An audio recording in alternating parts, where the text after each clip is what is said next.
అనేటువంటి కార్యం ఏంటి?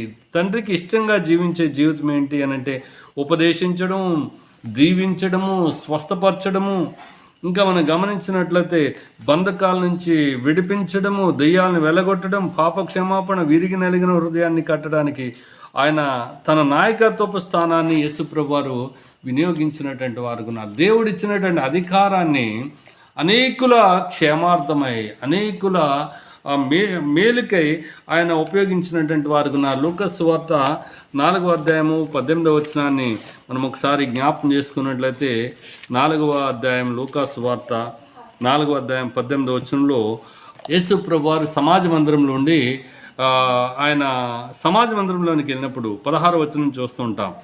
తరువాత ఆయన తాను పెరిగిన నజరేతునకు వచ్చెను. లూకాసు సువార్త 4:16 మనం చూసినట్లయితే 16 నుంచి చూస్తే తరువాత ఆయన